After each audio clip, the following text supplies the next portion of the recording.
¿Qué pasaría si sale a la luz que en una misma oficina municipal una persona cobra 50,000 pesos y la persona de al lado cobra, o sea, más de 1,000,000? Y según los papeles oficiales, ambas están haciendo exactamente la misma pasantía de aprendizaje. Qué locura, ¿no? Porque, digamos, generalmente cuando la comunidad piensa en la administración de los fondos públicos, se tiene esta expectativa de precisión matemática, como en la medicina. Claro, tal cual, como que si hay un hueso roto, miras la radiografía, ves la línea y decís, acá está el problema, acá está la solución. Exacto. Se espera que el Estado funcione de esa manera, bien binaria. O sea, ¿está el gasto justificado o no está? Todo con un comprobante, con un rol contra específico. Sí, totalmente lógico. Es una expectativa obvia, sobre todo cuando estamos hablando de los recursos que sostienen a toda una localidad. Pero bueno, cuando se pone la lupa sobre ciertos programas municipales, específicamente en el ámbito de las famosas becas, de repente esa máquina de rayos X parece que se rompió por completo. Literalmente. Y nos encontramos mirando un paisaje administrativo que es, digamos, cualquier cosa menos transparente. Tal cual. Y por eso, bienvenidos a este análisis profundo, este espacio donde desde VEA Noticias, que es nuestro medio digital, independiente y 100% vecinal, nacido acá en el corazón del Valle de Punilla, en la localidad de Vallehermoso, nos dedicamos a desmenuzar la información pública. Y la misión que tenemos hoy, nuestra tarea central, es traducir una pila inmensa de documentos oficiales.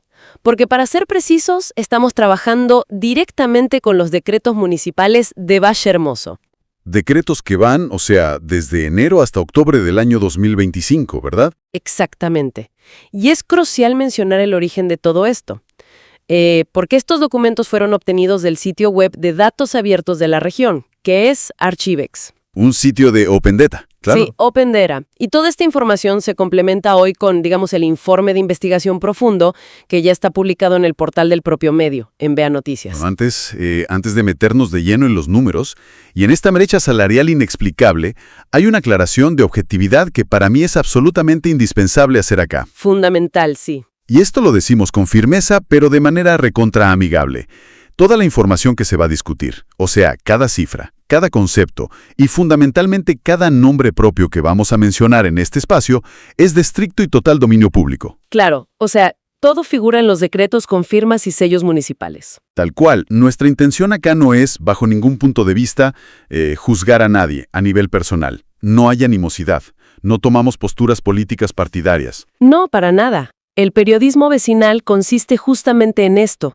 Leer, analizar y reportar los datos duros que el propio municipio proporciona. Nada más y nada menos. Con total imparcialidad, como siempre. Porque, a ver, los datos están colgados en la red a la vista de quien sepa y quiera buscarlos. Nuestro rol, digamos, es simplemente ordenar este caos burocrático. Tratar de entender qué nos dice ese volumen enorme de información sobre cómo se administra la plata, el presupuesto de Vallehermoso. Y el panorama que nos devuelve esa información es el núcleo del análisis de hoy. El oscuro, millonario y extremadamente desigual sistema de becas de capacitación en el municipio. Porque una cosa es lo que dicen estos papeles, en el plano de la teoría, en esa introducción elegante que tienen, y otra muy distinta es la realidad contable. Sí, el contraste es, te diría, alarmante. Es que la retórica del papel siempre es impecable. O sea, si uno lee los considerandos, la justificación legal de estos decretos argumentan de manera muy prolija que el objetivo de las becas es dar experiencia laboral. Claro, suena bárbaro. Sí, el texto habla de promover la igualdad de oportunidades, de brindar una caja de herramientas para que jóvenes o adultos fuera del sistema puedan insertarse en el mercado laboral formal. O sea, un discurso social intachable. Cualquiera lee eso en el boletín oficial y aplaude de pie. Parece una iniciativa fantástica para la comunidad. Totalmente. Pero el abismo aparece cuando se pasa de esa introducción, digamos, tan linda, al articulado real y a las planillas anexas con los montos de plata. Ahí se cae todo. Ahí surge una vaguedad estructural que es dificilísima de justificar. O sea, los decretos argumentan capacitación, pero no detallan en absolutamente ningún renglón ¿qué rol o qué función cumplen estos becados? Nada. Ni una palabra sobre en qué áreas de la municipalidad se desempeñan. Cero. Están arreglando calles, están en tareas administrativas, están aprendiendo oficios técnicos. ¿Cuántas horas le dedican a esa formación? No se sabe. El documento es literalmente un cheque en blanco informativo. Un segundo, paremos ahí.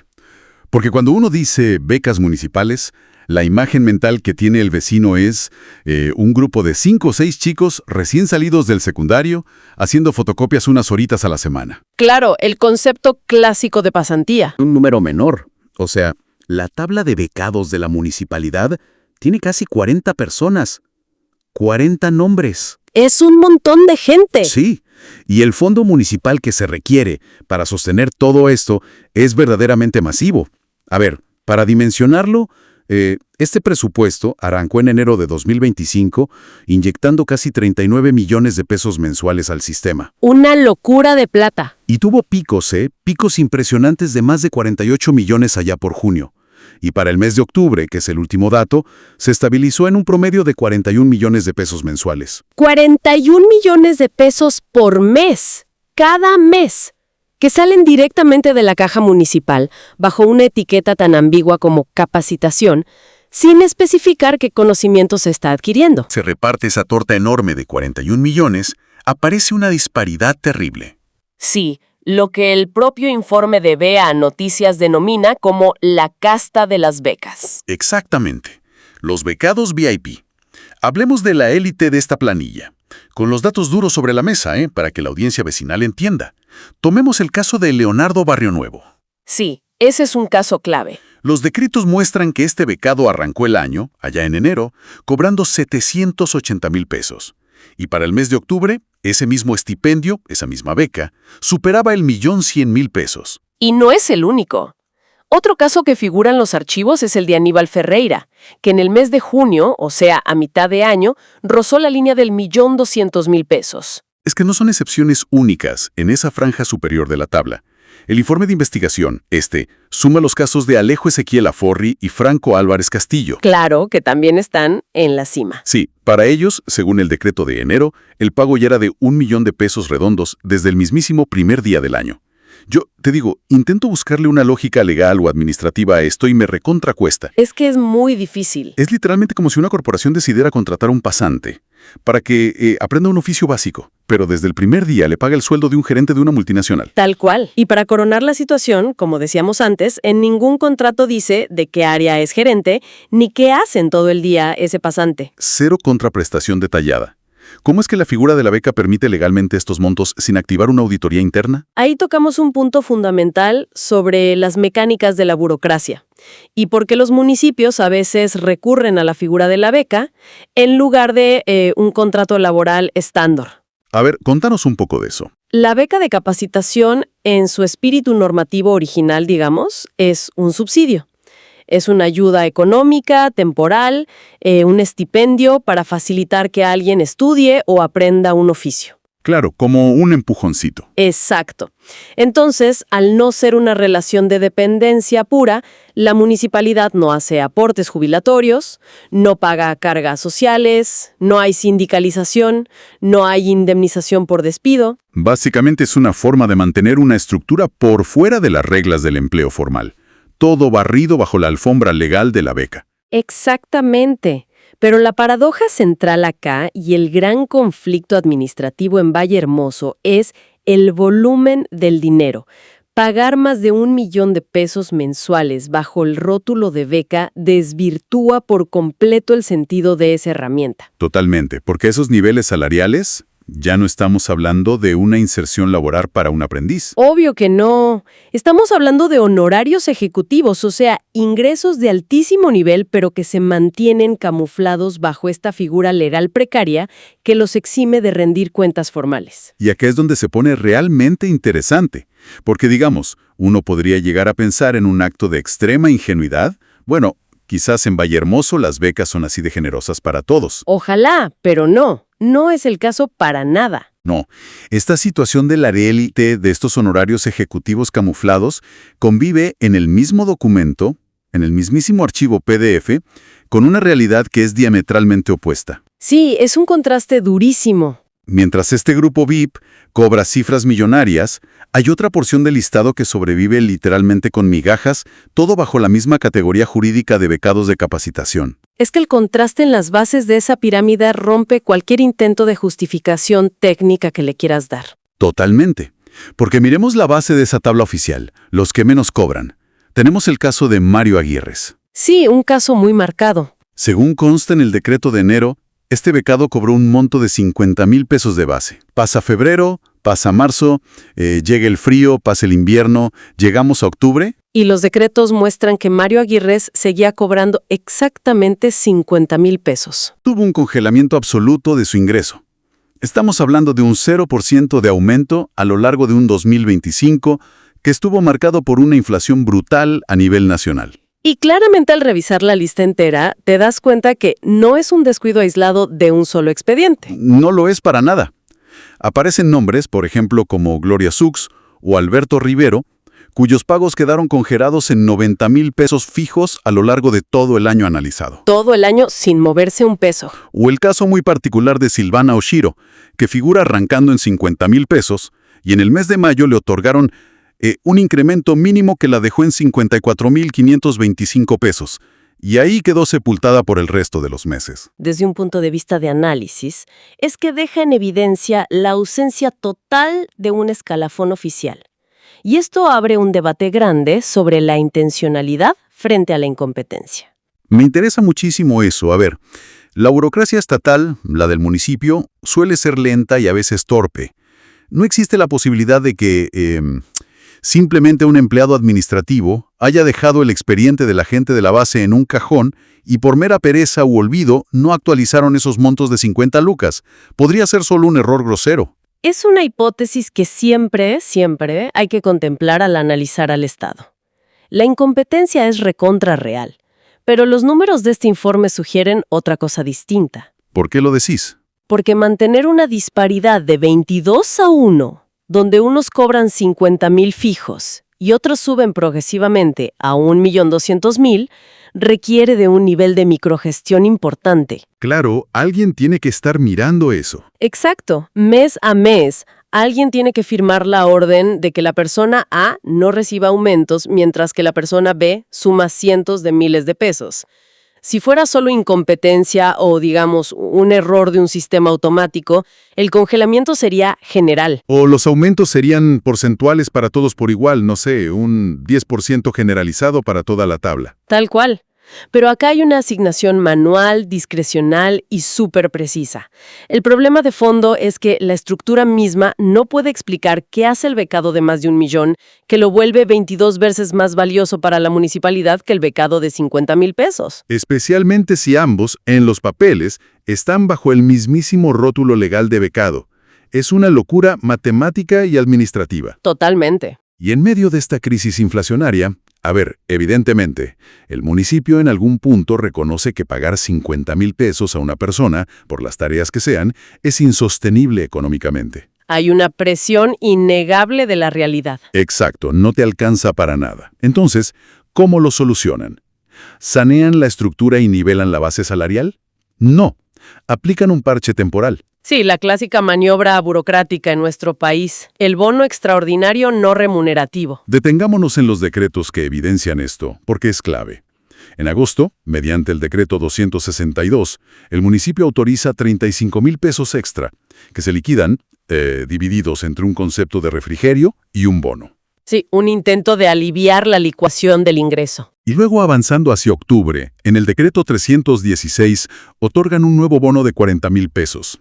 Acá es imperativo cuestionar la táctica, porque las matemáticas revelan lo absurdo de la medida. Sí, el impacto es totalmente dispar. A ver, para el becado que lleva 9 meses congelado cobrando 50 lucas, recibir un bono de 40,000 es a efectos prácticos casi duplicar su ingreso en ese mes. Es un alivio gigantesco, sí. Le permite básicamente ir al supermercado a comprar lo básico. Es un impacto monumental para la economía de esa familia. pero la medida es lineal para todos.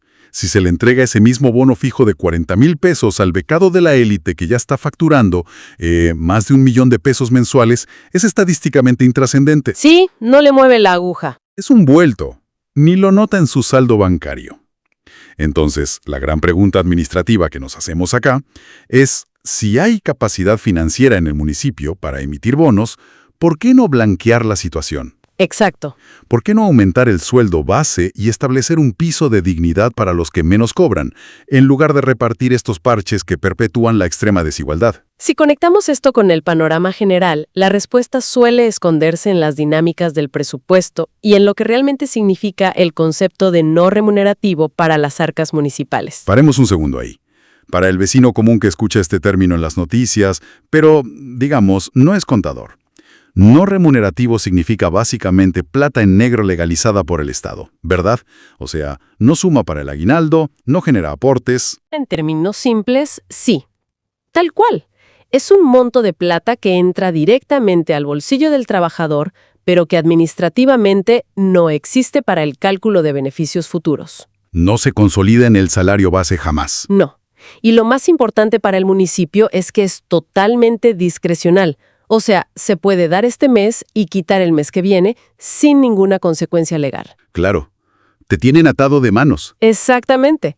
Pero el argumento de que no pueden subir la base salarial por falta de fondos se cae a pedazos al mirar la totalidad del gasto mensual. El problema de Vallehermoso no parece ser la falta de recursos, sino la distribución asimétrica. Claro, porque el volumen de la torta de plata sigue siendo exactamente el mismo, 41 millones. Exactamente. Esos sueldos inflados de la cúpula, esos pagos de la élite que superan ampliamente la barrera del 1,000,000 de pesos por persona, son los que realmente están sangrando el Fondo Municipal de Becas mes a mes. Es que es un montón. Y es súper importante que la comunidad recuerde que esos 41 millones de pesos mensuales no son un dinero mágico que se imprime en un sótano del municipio. Es liquidez que proviene de la recaudación de impuestos directos. De las tasas. Sí, de las tasas municipales que paga con esfuerzo cada comercio, cada frentista y obviamente de la coparticipación. Que vale la pena aclarar ese concepto también, para que nadie se confunda. La coparticipación es el dinero de los impuestos provinciales y nacionales que se reparte hacia los municipios por ley.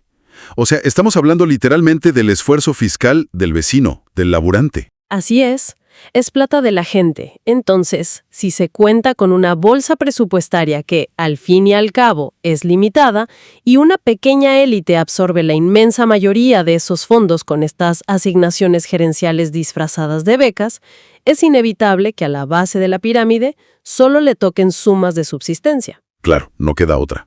El municipio opta por emitir estos bonos parche porque el núcleo fuerte del dinero público ya está comprometido estructuralmente en sostener los ingresos altísimos de este grupo de privilegio. Y esto nos obliga a llevar toda esta danza de números, toda esta matemática de PDFs pesados y decretos larguísimos, directamente a las calles. Porque, a ver, este no es un debate académico de contabilidad en una universidad, es la realidad comunitaria de nuestro valle. Totalmente. Tiene un impacto directo en el día a día. Tratemos de ver esto desde la perspectiva del vecino común, del laburante afectado por la recesión y la crisis económica durísima que atraviesa el país. Ese vecino que ajusta su propia economía todos los meses para no atrasarse con las tasas municipales. Sí, el que hace malabares para estar al día. Exacto, el que camina las calles de Vallehermoso y ve qué falta arreglar, qué luminaria no funciona, qué bache sigue ahí roto desde hace meses, y que transita su día a día sin tener la menor idea de que una fortuna de 41 millones de pesos mensuales se está repartiendo a total discreción bajo el paraguas de las capacitaciones. Y esto plantea una pregunta crucial sobre lo que, en políticas públicas, se denomina la ilusión de la transparencia, y sobre la verdadera asimetría de información que hay en la gestión local. ¿A qué te refieres con ilusión de la transparencia? A que si, digamos, alguien de la comunidad va y le consulta a una autoridad municipal, el argumento defensivo automático va a ser: nuestra gestión es transparente porque los decretos son públicos y están en Internet. Ah, claro, la típica respuesta armada. Y desde una perspectiva estrictamente técnica y jurídica, tienen razón. La información está ahí.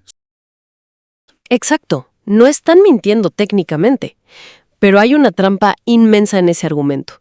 Que el PDF esté colgado en una página web no significa que exista una transparencia real hacia el ciudadano de a pie. Totalmente.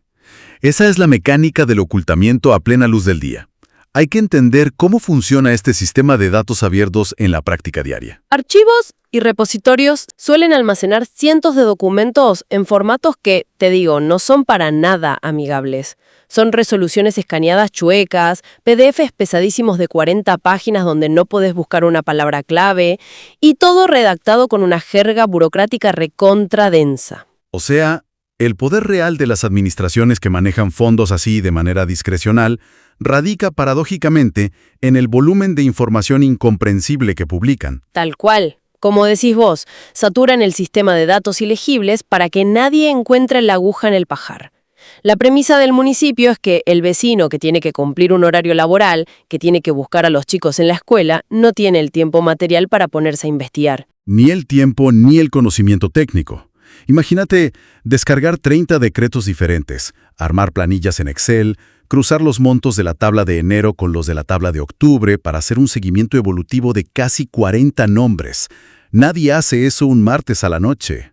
Es que nadie puede exigirle eso a un ciudadano común.